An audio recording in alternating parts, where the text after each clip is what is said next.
Hello and welcome to Kit's Photography. I'm Kit from Bremac Photography here in sunny South Australia. Welcome to my channel.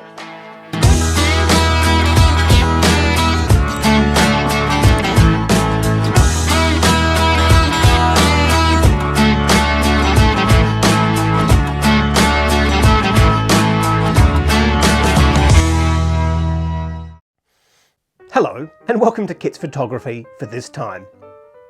This is the first of a 5-part special on Kangaroo Island, South Australia's largest island and the 3rd largest island in Australia, including Tasmania.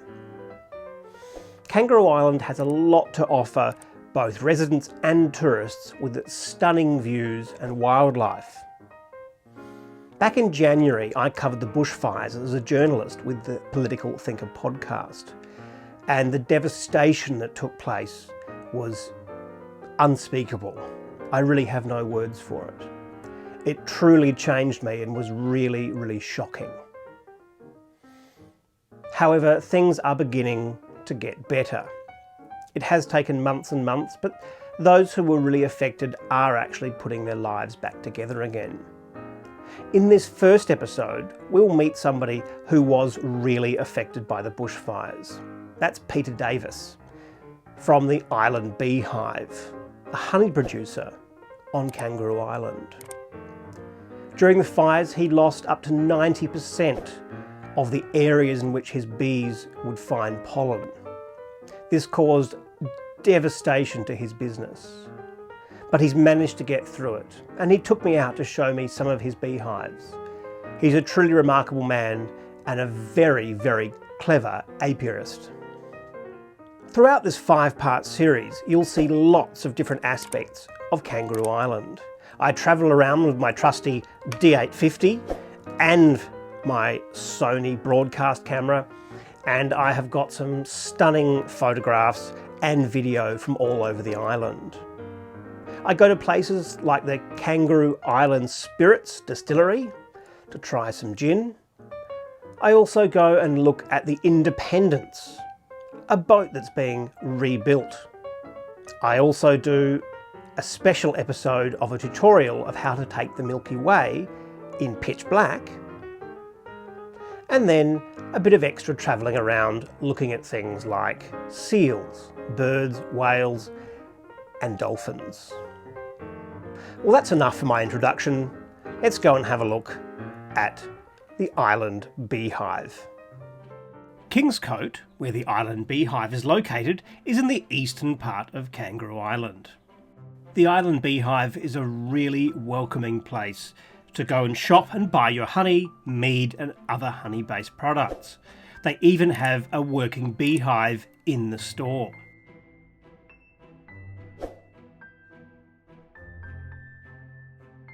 You can see here where the Queen is located. She's much larger than the other bees. Now, looking at this footage, slowing it down to 10 times slower than real life, you can see these 2 bees here doing a dance to communicate where the pollen was located. You can see large amounts of pollen located on their legs, and they do this synchronous dance nearly in exact synchronization.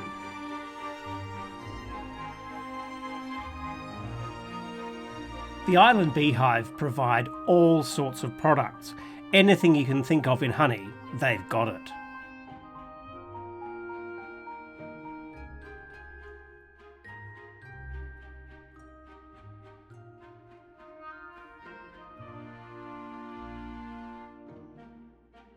So let's go and meet Peter Davis, the apiarist and owner of Island Beehive. So, Peter, what are you actually doing here at the moment with your smoker? Smoke calms the bees. And what I did yesterday was I grafted a whole lot of cells here from a queen that's in that hive. Okay. Yeah. So this is a queenless hive. Yes. And you need a queenless hive to raise queen cells. Okay. Because what you're doing is you're recreating what they do naturally. So if they lose a queen, they will raise more. Yes. But you've got to have to raise good queen cells, you've got to have really strong hive. So this hive's full of bees, which Yes. you'll see in a minute when I will. take this off. And Thought I was being stung by a bee then, but I was being bitten by a mosquito. yes, mosquitoes are very bad at present. So there they are, they're busy working away here. And this is a frame I put in yesterday to replace one I took out. And that's how much honey they've brought in already this morning. That's a lot. Yeah. God, that's remarkable. They're so calm. So one of the things that we do is we select for gentle bees, ones that stay on the frame, ones that don't fly off and sting you, and yeah. Yeah, I'm really surprised. Because bees are livestock, you have to have ones that you can work with. Yeah, absolutely. Ones that you can work with without a veil, without a gloves, and so. Do you ever wear a veil? Yeah, I do. Mostly to keep the mosquitoes and the flies off. But occasionally I put it on because you get an occasional hive that is a bit stirry. Yes. Yeah. Yes. So These are very calm. Yeah. So, and that's what I like. Very calm. But And they don't mind you pulling out the pieces? No. Do you ever get stung? Yeah. Yeah. Yep. Every now and then. So that's Obviously an older one. yeah. This is emerging brood. So you've got to have, if you're going to raise queen cells, you've got to have emerging brood. So babies coming out, because the babies look after all of the new cells. So, Oh, that's amazing. yeah. But see how they just keep working, and Yeah, and they're so calm. I'm really surprised. I mean, I can feel bees walking on me right now. And they're not stinging me, No. which is great. So I'm not afraid. I mean, that's the thing, is that I know from having a beehive before, if you get afraid, they'll come after you. Yeah. But see how they're all just working. Yeah, yeah. You have other. We have some that just this characteristic of running on the frames all the time. Very hard to find a queen, very hard to see what they're doing because they're always running. Yeah, We're trying to cull them out completely. So, do you find that more placid bees make a different, maybe a different flavoured honey, for instance? No. See, I just got stung then, right under the finger. Oh, how painful. Yeah. Oh. So what do you recommend for somebody who does get stung? What do you do? Suck it up, princess.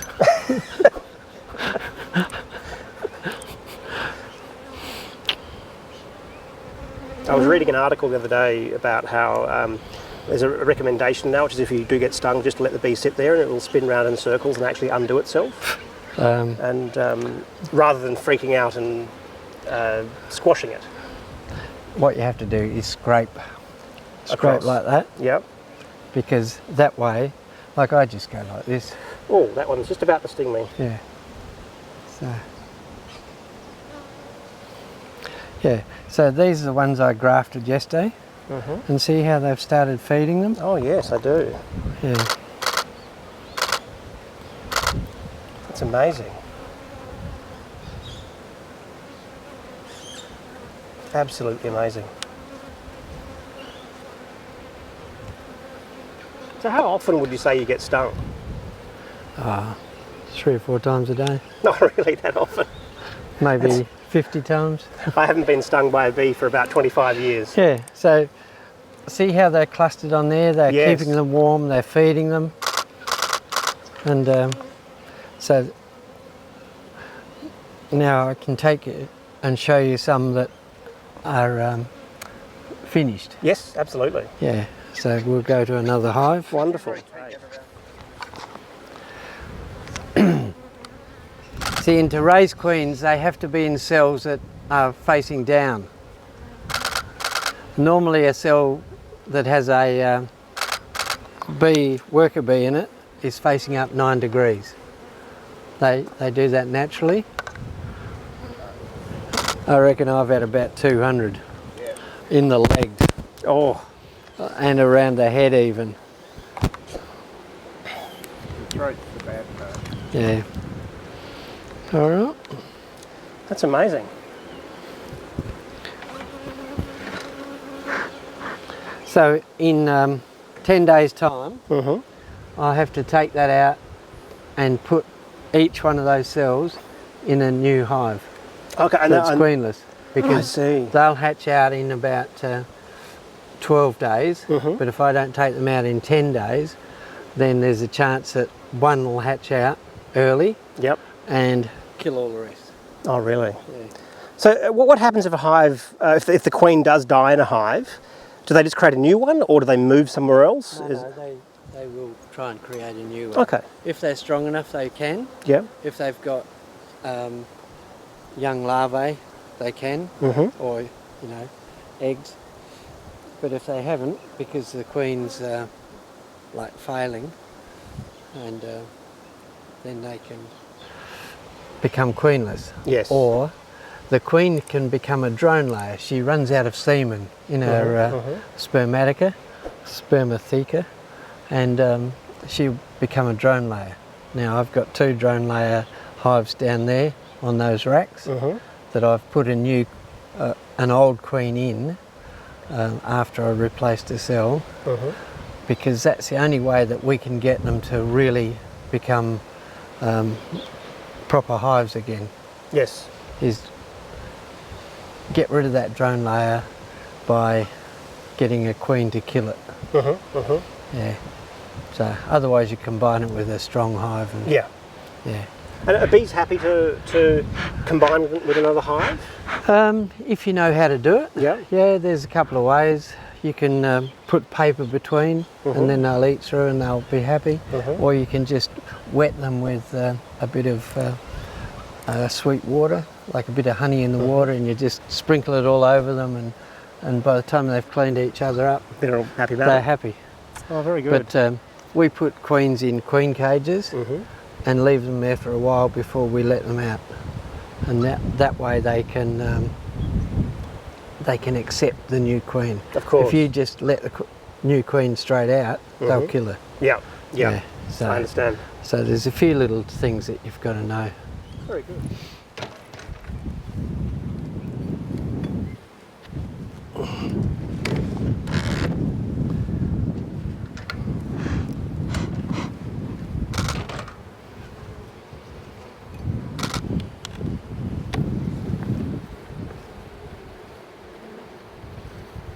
Oh, I see. See how they've built them Yeah. long.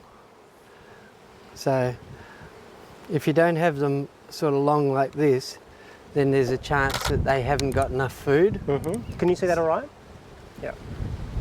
Yeah. That's great. So this is queens are growing in this. Yeah. Yeah. Yeah. Yeah. And by about Tuesday, I have to have them all in hives that don't have queens. So do you just pick that off and put it Yeah. in another hive? Yep. And they let you do that? They don't get angry at you? No. No? So, and I've got to keep them warm. That's why they're in there. Do they ever get overheated? Yeah, on the hot days they can, Yeah. if they haven't got water close enough. Yeah. Yeah. So I was reading about a variety of Japanese bee that combat wasps by huddling around it and overheating the wasps. Yeah. Which is fascinating, except for the fact that those wasps are now moved to the United States, and the bees in the US don't know how to do that. Yes. And so the wasps just kill bees. Yeah. But no, that's amazing, absolutely amazing. So, see this one, I put a cell in on the 15th, which is like 4 or 5 days ago. So, and there's the cell. Yeah. So you put I it. see. Yeah. Yeah. So they'll then cultivate that cell and No, that cell has the queen. has in the it. queen in Yeah. it. They know, they can smell that queen through that. Oh, I see. Okay. Yeah. So they look after that then, and Yeah. yeah. Yeah. All they've got to do is keep it warm. Yeah. And that'll hatch, and then she'll come out. she'll hatch out, she'll feed in there for a week or so, then she'll fly out and mate, come back, and a week or so later she'll start laying. Oh wow. Yeah. And so, how long does it take to produce a whole hive? About 10 weeks. About 10 weeks? 10 to 12 weeks. And how many bees would you have in a hive like that? Oh, probably 5,000 to 10,000. Wow, it's a lot of bees. Yes. Yeah, yeah. So, So what's the significance of a Ligurian bee to Kangaroo Island? okay. Ligurian bees were brought to Kangaroo Island because they're very industrious. They're very suited to this area. Yeah. And in Liguria, they were being threatened, their purity was being threatened because the Germans were bringing the bees through the mountains when they dug the tunnels through to overwinter in Italy because it was warmer. So they brought them, the South Australian Chamber of Manufacturers in 1884 brought them to Kangaroo Island to keep them as a pure race. Oh wow. The government of South Australia passed legislation in 1885 to make Kangaroo Island a sanctuary for Ligurian bees. Wow. So we're the oldest bee sanctuary in the world. We've still got the purest Ligurian bees left in the world because we've had them tested a couple of years ago and they're 97% pure. Wow. Everywhere else they're about 50, 60, 70% pure. So did they produce a different flavoured honey to? No. Just the type of bee? It's the type of bee, and because they're industrious and because they're so gentle. Yes, yes. Yeah. Oh, absolutely. So I can understand why that's so important, obviously, because you don't want to be stung all the time. No. And tell me, do bees always die if they sting you, or sometimes can they fly off and not? No, they always die. They always die. Except the queen. Except the queen. Queen doesn't have barbs on her sting. Okay. Yeah, and So she can still defend herself. She can react. She goes around. She stings other queens. Oh, I see. That's why. Yes. Yeah, that makes sense. That makes sense. Yes. So. Yeah. Oh, very good. Very exciting. I love bees, and so depending on the flower, that will change the flavour of the honey. Yes. Yeah. And what do you feel is the best, most delicious form of flower for honey? Well, you need gum trees. Yes. Because they produce more honey, more nectar than the understory. Yep. But the understory is really important because it's like us. We have to have a diverse range of foods to stay healthy. Bees do too. Yep. And so you have mallees and then you have the sugar gums. If you don't have that understory, you can get one flavour, but the bees might get weaker. Yes. Because the protein level in sugar gum pollen is very low, so the bees weaken down. So they need a diverse range of different things. I understand. And how far away would a bee travel from its hive to seek nectar? They'll gather most of their honey within 500 metres, if it's available. Yes. But they will travel further if it's not. So they can fly up to 3-4 kilometres. Wow, it's a long way. It's a long way. It is. I remember as a child seeing bees stop and just have a rest for a while because they'd flown a long distance, and I suppose there's nothing really to be afraid of bees, is there? They're not. As long as you're not hurting them, they're not going to hurt you. Generally, that's the case. Yeah. Yeah. So what's the significance of being an island for the bee industry here?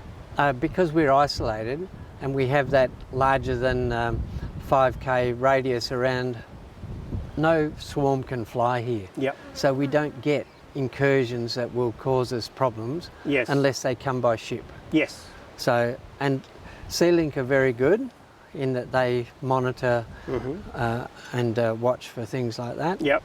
We do have biosecurity checks at Cape Jervis, and so it's really important. And the world recognises Kangaroo Island as a bee sanctuary. Of course. Which is really good.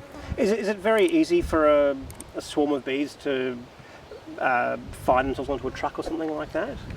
It can be. It can be?